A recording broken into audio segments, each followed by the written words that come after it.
उपभोक्ताओं को बेईमानी से बचाने के लिए, ये सही है। दूसरा देखते हैं, उपभोक्ताओं को सुरक्षा अधिकार प्राप्त कराने के लिए, ये भी सही लग रहा है। ग्राहकों की शिकायतों का सरल, द्रुत और कम खर्च में निपटारा के लिए, ये भी सही है। अर्थात इसका उत्तर डी हो जाएगा। अगले प्रश्न की तरफ चलते हैं। शैशव शब्द कौन सा संज्ञा पद है? तो ये जो हमारा भाववाचक, ये हमारा क्या होता है? भाववाचक होता है। ठीक है, क्योंकि यह शिशु से बना हुआ शब्द है। ये जो शैशव है ये हमारा शिशु शब्द से लिया गया। शिशु शब्द से बना हुआ शैशव है, तो इसलिए यह क्या होगा? भाववाचक होगा। अगले प्रश्न की तरफ चलते हैं। हीराकुंड नदी परियोजना किस नदी पर है? तो यह जो परियोजना है महानदी पे। किस पे है? महानदी पे। यह कहाँ स्थित है ये पूछा जा सकता है कि यह जो परियोजना है वो कहाँ है। तो ये ध्यान रखेंगे हम लोग, ये उड़ीसा में है। उड़ीसा में, ये आप ध्यान रखेंगे, ये कहाँ है? उड़ीसा में। ये आपको पूछा जा सकता है। अगला प्रश्न है, निम्नलिखित में से कौन बायोमास ऊर्जा का उदाहरण नहीं है? तो इसमें जो परमाणु ऊर्जा, ये तो साफ साफ दिख रहा है कि इसमें कौन सा नहीं है, तो परमाणु ऊर्जा। अगर बायोमास ऊर्जा पूछा जाएगा तो बाकी तीनों क्या होगा? लकड़ी, गोबर और कोयला बायोमास का उदाहरण होगा और परमाणु ऊर्जा नहीं होगा। अगले प्रश्न की तरफ चलते हैं। कर्क रेखा निम्नलिखित में से किस राज्य से नहीं गुजरती है? तो वह है उड़ीसा से। अगला प्रश्न चलते हैं। अगर आपको यहाँ पूछा जा सकता है, एक सवाल ये हो सकता है कि आपको जानकारी होना चाहिए कि ये जो कर्क रेखा है कितने राज्यों से होके गुजरती है। सबसे पहला सवाल तो ये टोटल हो जाएगा कुल 8 राज्यों से होकर गुजरती है। अगर उसका नाम देखेंगे तो हम लोग जो है यानी कि पूरब से देखते हैं, ईस्ट से। तो अगर मैं बोलता जाऊँ तो राजस्थान सबसे पहला है, राजस्थान। उसके बाद है गुजरात, उसके बाद है मध्य प्रदेश, उसके बाद है छत्तीसगढ़, उसके बाद है झारखंड, उसके बाद है पश्चिम बंगाल, उसके बाद है त्रिपुरा, उसके बाद है मिजोरम। तो आप इस तरीके से कुल 8 राज्यों का नाम याद रख सकते हैं। दोबारा मैं तेज़ी से रिपीट कर दे रहा हूँ। राजस्थान, गुजरात, ये हो गया मध्य प्रदेश, छत्तीसगढ़, झारखंड, वेस्ट बंगाल, त्रिपुरा और मिजोरम। अगले प्रश्न की तरफ चलते हैं। kWh किलोवाट आवर किसकी इकाई है? तो यह जो हमारी इकाई है ऊर्जा की इकाई है, ये आप याद रखेंगे। अगर पूछा जाए कि 1 किलोवाट कितना होता है, तो यह हमारा होता है 1000 वाट आवर यानी कि घंटा। एक और जो इसमें पूछा जाता है जूल में, तो जूल में अगर आपको पूछा जाए यही सवाल, तो वह हो जाएगा 3.6 इंटू 10⁶ जूल। ये याद रखिएगा। अगले प्रश्न की तरफ चलते हैं। भारत में प्रथम रेल टर्मिनल कौन सा है? भारत का जो सबसे पहला रेल टर्मिनल है वो हमारा छत्रपति शिवाजी टर्मिनल, ये याद रखिएगा।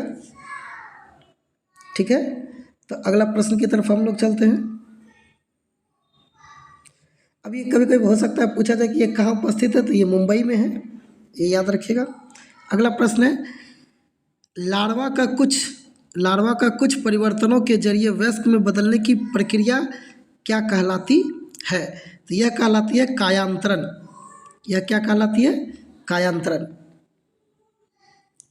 अंतर्राष्ट्रीय व्यापार के संदर्भ में डंपिंग का क्या अर्थ होता है?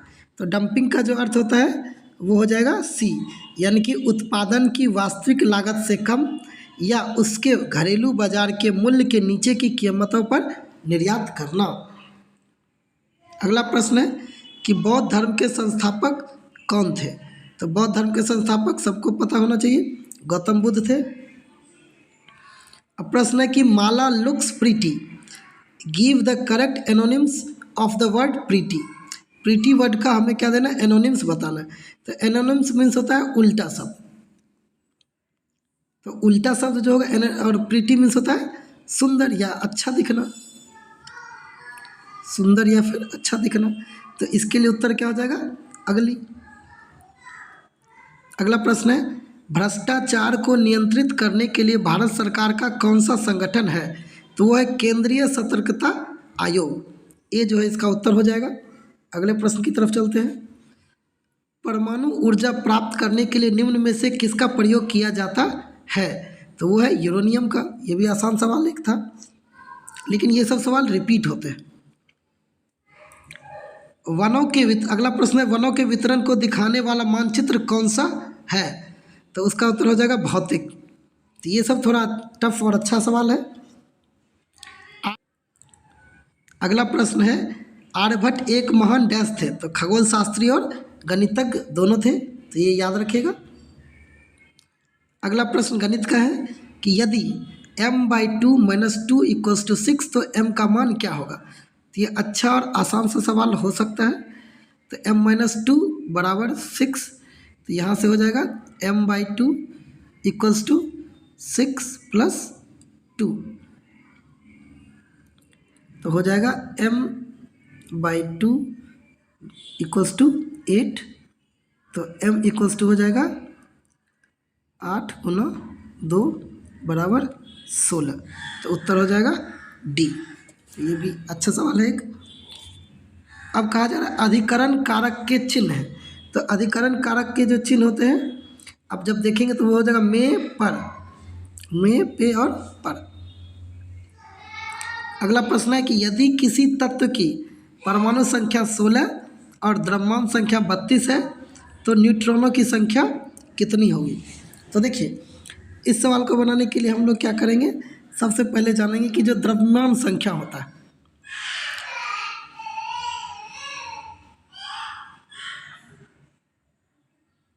इस सवाल को बनाने के लिए हम लोग देखेंगे कि सबसे पहले कि द्रव्यमान संख्या जो होता है हमारा, द्रव्यमान संख्या,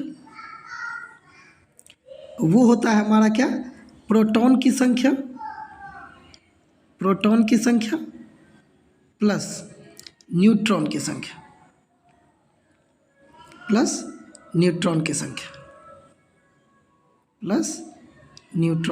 यानी कि द्रव्यमान संख्या बराबर प्रोटॉन प्लस न्यूट्रॉन, ये याद रखिएगा।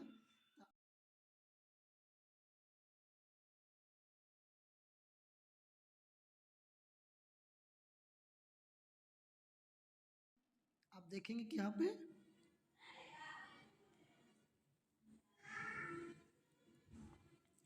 द्रव्यमान संख्या दिया हुआ है,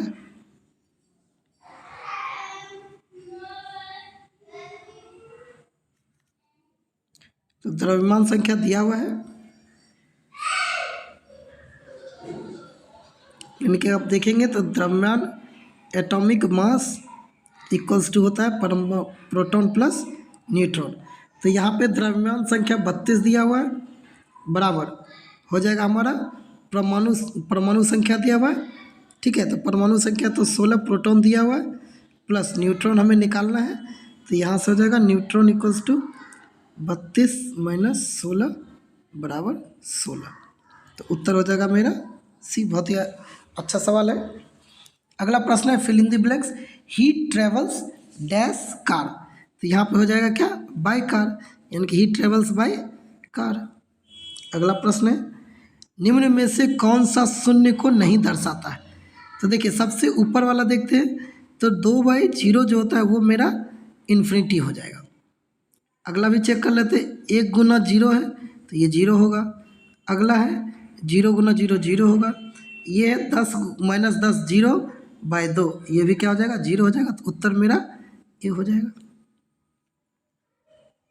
अगले प्रश्न की तरफ चलते हैं, पढ़ना शब्द किस प्रकार की क्रिया है? तो पढ़ना जो है इसमें क्या होगा, जब भी ये लगेगा, तो पिछले भी वीडियो में हमने देखा है, तो वहाँ पे क्या होगा, ये कर्म पर फल पड़ेगा, इसलिए ये क्या हो जाएगा, सकर्मक क्रिया हो जाएगा। अगले प्रश्न की तरफ चलते हैं, भारत में रबर का उत्पादन करने वाला अग्रगणी राज्य कौन सा है? तो वो हो जाएगा केरल।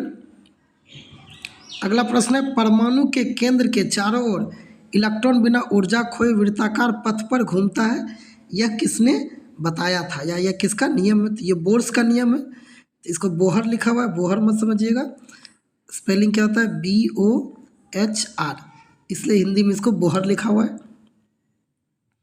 अगला प्रश्न है कि a प्लस बी का whole square plus a minus b का होल स्क्वायर का मान कितना होगा।